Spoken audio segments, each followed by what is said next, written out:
So I just finished watching How to Make a Good Apology by Riley J. Dennis. And of course, this person would upload a video on how to make a proper apology because, you know, Riley J. Dennis is the arbiter of truth when it comes to matters such as apologies and how to be genuine and sincere about everything. Not going to use any video clips in this video, but if you'd like to watch the full video that I'm talking about in response to this, it is linked down below in the description of this description box, linked right below. Most people don't know that you can expand that. But she raises a few interesting points, some to which I want to agree with, but ultimately I can't agree with, because the more I think about it, the more I realize that this is a very narcissistic type of mental draining that people can put on themselves. And it's one that I will never adopt, especially here on YouTube or the internet in general, and that is being accountable for how you make other people feel. I can't live my life that way. Obviously, I'm in control of what I say, and I take responsibility for whatever I say on a public revenue, such as YouTube. But if I make a joke, let's say I say, I want to hear a blonde joke, I tell you that joke, and you get very offended, you get very hurt personally because you're blonde, even though I prefaced it with this is a joke, by the way, but you still are hurt by that. I'm not responsible for your hurt. I'm not accountable to your feelings. And I've always thought this way on YouTube. But according to Riley J. Dennis, I should be accountable for how people feel. I should be accountable if I hurt someone. Now, I'll say it here. I never intend, usually, with malicious intent to hurt somebody on YouTube. But the thing is, even if I did, I really don't care. And I can say that because this is the internet. I don't know the people who watch me. I don't know the people on the screen. And I always make this analogy that I can say anything such as, I love puppies, and someone will be offended and then say that I hate cats when I never said I hate cats. People will get offended and hurt by everything. You can't make videos on YouTube without somebody being offended or hurt by something that you do.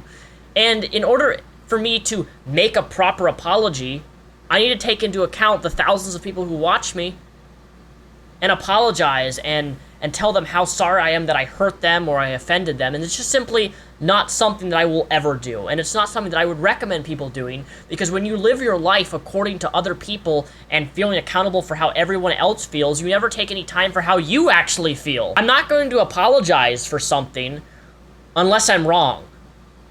Unless I've done something with the intent to intentionally hurt someone, and then I thought about it, I'm like, wow, you know what? I made a mistake here.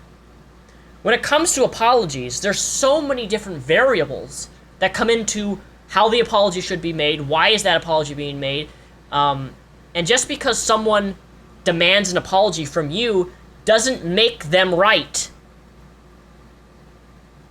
It's another problem with Riley's video.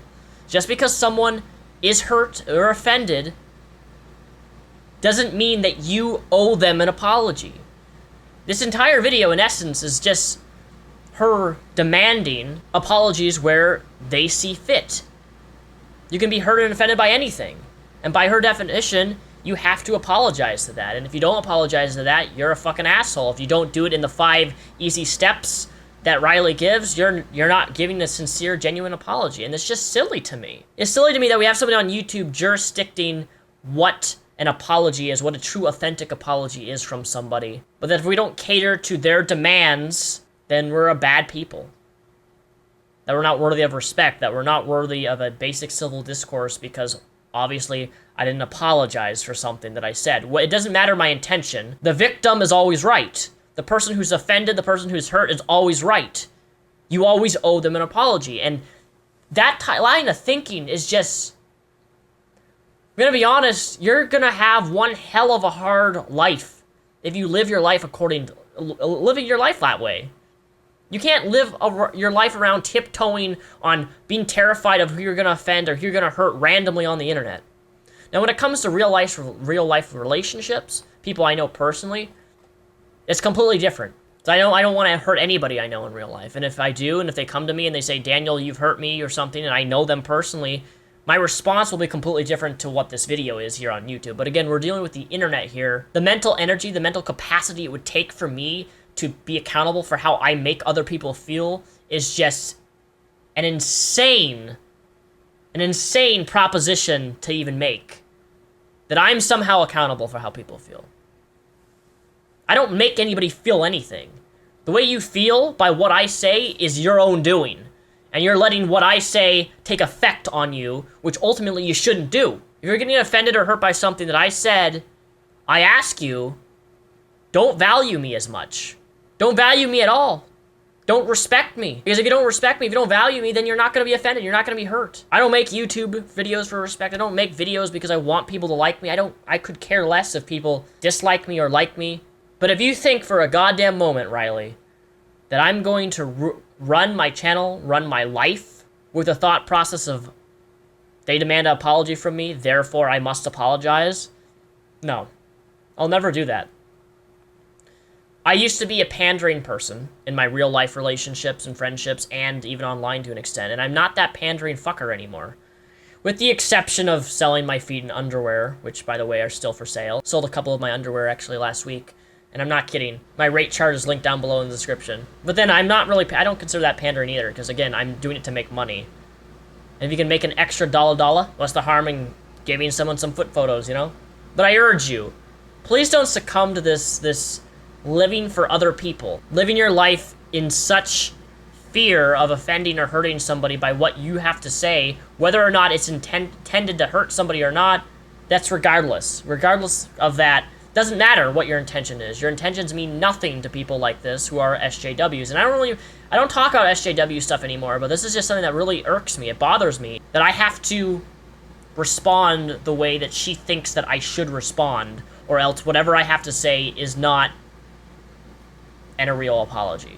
There's so many variables when it comes to apologies that you can't summarize all these variables on how apologies should work with different relationship dynamics and people in a 5-minute video and expect to explain this is the proper way. It's such a more complicated issue than that, and to downwater it into just pander to everybody, just respond to them how they want you to respond, you're gonna have one hell of an unhappy life, and you'll be one hell of a miserable person, and your mental health will go on a slow decline. That I can assure you. But what do you guys think?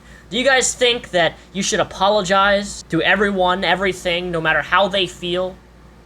That the person who is offended, that the person who is hurt, couldn't possibly maybe overreact to something that maybe they interpreted wrongly? Despite you saying, this is what I meant, but they still interpreted it the wrong way? Are you accountable for how you make them feel? Or are you accountable for how you feel about yourself? Questions you gotta ask yourself. And on the topic of apologies, I think this is appropriate. The 5 languages of apologies. This is a fantastic audiobook. It does kinda have a little bit of a religious undertone, but I guarantee you, trust me, this is a really good book, and it actually does a really good job showcasing the different ways that you can apologize and how different people...